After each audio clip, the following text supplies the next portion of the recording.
जय हिंद साथियों, कैसे हैं? आई होप आप लोग स्वस्थ होंगे। साथियों, फूड कारपोरेशन की तरफ से है ना एक भर्ती है जो कि एक लंबे समय के बाद आई है और नंबर ऑफ वैकेंसी काफ़ी ज़्यादा है। साथियों, कैसे पूरा का पूरा सिलेक्शन होगा, एज क्राइटेरिया क्या है, हम सब कुछ समझते हैं इस वीडियो में। आप सभी साथियों का लर्निंग विद जेएस की ऑफिशियल यूट्यूब चैनल पे बहुत बहुत स्वागत है। साथियों, जैसा कि आप जानते हैं कि इस वीडियो में हम बात करेंगे बिल्कुल ऑथेंटिक न्यूज़ की, है ना। हम फर्जी वीडियो बनाते ही नहीं हैं। तो आइए हम बात करते हैं यहाँ पे, जैसा कि जो कि ये टेक्निकल और नॉन टेक्निकल दोनों के लिए वैकेंसी है साथियों, है ना। हम सब कुछ समझते हैं, आप अंत तक बने रहिएगा साथियों।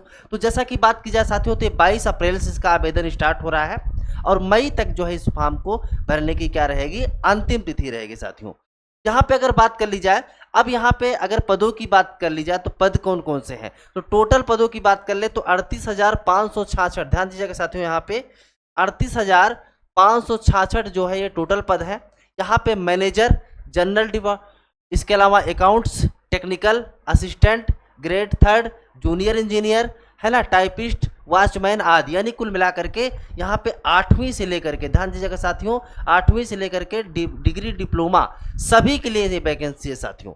अब अगर बात की जाए आपको आवेदन कैसे करना है, तो आवेदन तो जो है आपको fci.government.in पे जाकर के, केंद्र सरकार सेंट्रल गवर्नमेंट की वैकेंसी है। हर स्टेट का बच्चा, है ना, गर्ल्स हो चाहे बॉयज हो, हर कोई इस फॉर्म को अप्लाई कर सकता है साथियों। अब अगर हम बात कर लें यहाँ पे चयन प्रक्रिया क्या है, देखिए यहाँ पे सबसे पहले आपकी लिखित परीक्षा होगी और लिखित परीक्षा आपकी फेज 1 और फेज 2, है ना, प्रारंभिक और मुख्य परीक्षा, 2 परीक्षाएं होगी यहाँ पे। इसके अलावा सैलरी की बात कर ली जाए, ये इंपॉर्टेंट है, सैलरी 30,000 से लेकर के 80,000 प्लस सैलरी यहाँ पे मिलने वाली है साथियों। तो इसके लिए जैसा कि हमने बताया, अभी ऑफिशियल बहुत जल्दी आपको फुल नोटिफिकेशन आ जाएगा साथियों, लेकिन उससे पहले ये जानना जरूरी हो जाता है कि इस फॉर्म को भरने के लिए हमारी योग्यता है या फिर नहीं है साथियों। आगे इसमें कुछ अगर महत्वपूर्ण चीजें समझे हम, तो जैसा कि आप जानते हैं, आप शैक्षिक योग्यता की बात कर ले साथियों, ठीक है। तो यहाँ पे अगर मैनेजर की बात करें तो 60% अंकों के साथ CA, IC, WA या फिर CS, और ध्यान दीजिएगा यहाँ पे जो टेक्निकल वाले पद हैं उसके लिए अलग से पेपर में जो मुख्य परीक्षा होगी उसके लिए प्रश्न जो है 60 नंबर अलग से आएंगे, अभी हम आगे डिटेल में चर्चा कर रहे हैं। इसके अलावा अगर जूनियर इंजीनियर जो है संबंधित फील्ड में डिप्लोमा या डिग्री होना चाहिए, और वॉचमैन के लिए क्या होना चाहिए, 8वीं पास होना चाहिए साथियों। अब अगर हम बात करें यहाँ पे एज की, तो एज क्या होनी चाहिए, तो एज की बात कर ले तो न्यूनतम जो है साथियों 18 साल, है ना, न्यूनतम 18 साल। अधिकतम बात की जाए 28 से 35, चूंकि कई पद हैं और अलग अलग पदों के लिए अलग अलग एज रखी गई है साथियों। छूट की बात कर ली जाए तो SC, ST और OBC को 3 साल, है ना, इसके अलावा SC और ST को 5 साल की, OBC को 3 साल की और PWD को 10 साल की छूट मिलने वाली है इस वैकेंसी के अंदर साथियों। अब कुछ और महत्वपूर्ण चीज़ें हैं वैकेंसी को लेकर के, एग्जाम में क्या क्या आएगा वो हम समझ लेते हैं साथियों। सबसे पहले अगर बात कर ली जाए तो आपको FCI की वेबसाइट पर जाकर के इस फॉर्म को भरना है। फॉर्म भरने का तरीका हम बता दे रहे हैं।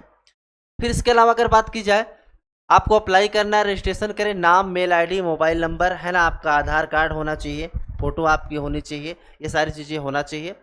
इसके अलावा आप एजुकेशन डिटेल भर सकते हैं, भरिए, फ़ोटो, सिग्नेचर, अपलोड, ये सब आपको करना होगा।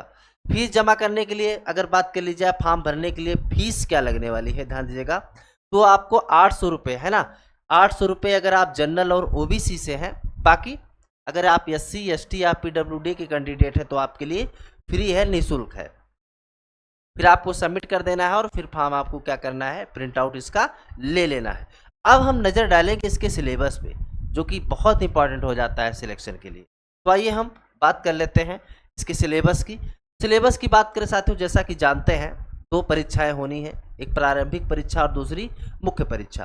तो प्रारंभिक परीक्षा की बात कर ले साथियों, तो यहाँ पे इंग्लिश है, रीजनिंग है, मैथ्स है। ध्यान दीजिएगा साथियों, इंग्लिश की बात की जाए 20 प्रश्न 20 अंक, फिर आपकी 35 की यहाँ पे रीजनिंग है और 35 की क्या है, मैथ्स है। कुल मिलाकर के साथियों टोटल 100 प्रश्न है, 100 अंक है, और टाइम जो मिलेगा 60 मिनट का मिलेगा। ध्यान दीजिएगा साथियों, 60 मिनट के अंदर आपको मैथ, रीजनिंग और इंग्लिश, ये हो गया आपका प्री का। ध्यान दीजिएगा साथियों, अब ये इंपॉर्टेंट ये हो जाता है, ध्यान दीजिएगा, यहाँ पे गलती लोग क्या करते हैं कि स्पीड नहीं बनी रहती है ना, क्योंकि पेपर आपको 1 घंटे के अंदर करना है और 1 घंटे के अंदर पेपर आप तब अच्छे से कर पाओगे जब आपकी स्पीड अच्छी होगी। देखिए एग्जाम के टाइम पे क्वेश्चन को करना एक अलग बात है, लेकिन टाइम के अंदर करना मेन चैलेंज तो ये होता है ना कि भाई आपको टाइम के अंदर करना है। तो इसलिए आपको अभी से क्या करनी होगी, प्रैक्टिस करनी होगी आपको स्पीड को बढ़ाने के लिए साथियों। जब आप प्री क्वालिफाई करते हैं, इसके बाद फिर क्या आ जाएगी, मुख्य परीक्षा। अब मुख्य परीक्षा की अगर सिलेबस की बात कर ले तो यहाँ पे जनरल अवेयरनेस है, यानी current affair, GK, reasoning, math, English, ये यहाँ पे 120 का है। तो मुख्य परीक्षा आपकी जो होगी ये 120 क्वेश्चन की होगी, ध्यान दीजिएगा। अब ये मुख्य परीक्षा 120 नंबर की है, लेकिन पेपर 2 की अगर बात की जाए साथियों, तो जो टेक्निकल पोस्ट है ना, जो टेक्निकल पोस्ट है जैसे एग्रीकल्चर है, अकाउंट्स है, इंजीनियरिंग है, तो यहाँ पे पद के हिसाब से, जैसे आप एग्रीकल्चर से वाले हैं, फॉर्म भरे हैं, तो वहाँ पे 60 प्रश्न जो आएगा वो एग्रीकल्चर से आएगा। अकाउंट से है तो आपके अकाउंट के 60 क्वेश्चन आएंगे, और इंजीनियरिंग के हैं तो वहाँ से आपके 60 क्वेश्चन पूछे जाएंगे आपके एग्जाम में। तो ये आपको हमने पेपर का आइडिया बता दिया। प्री होगा, फिर आपके मेंस होगा, यानी मुख्य परीक्षा होगी, पहले प्रारंभिक परीक्षा फिर मुख्य परीक्षा। फिर इसके बाद आपका स्किल टेस्ट आ जाता है। स्किल टेस्ट में आपका टाइपिंग है, कंप्यूटर टेस्ट है, जहाँ पे स्टेनो टाइपिस्ट के लिए है। तो ये जो है हमने बताया आपको परीक्षा का पैटर्न। अब यहाँ पे चूंकि माइनस मार्किंग है, और माइनस मार्किंग क्या है, 0.25, यानी हम कह सकते हैं कि 1/4 क्या है यहाँ पे माइनस मार्किंग है। तो इसलिए आपको पेपर बहुत ही सावधानी पूर्वक सॉल्व करना है, ताकि आप गलती ना करें। जो क्वेश्चन आपको नहीं आ रहा है उसको आप छोड़ दीजिए, है ना।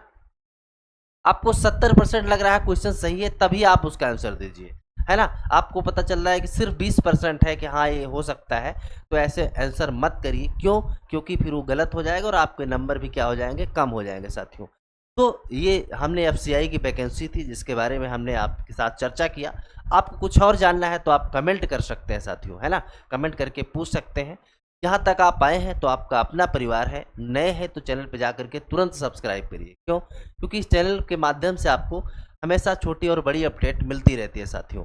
तो बहुत जल्द आपसे नेक्स्ट वीडियो में मिलते हैं, तब तक के लिए आप सभी साथियों को बहुत बहुत धन्यवाद। जय हिंद।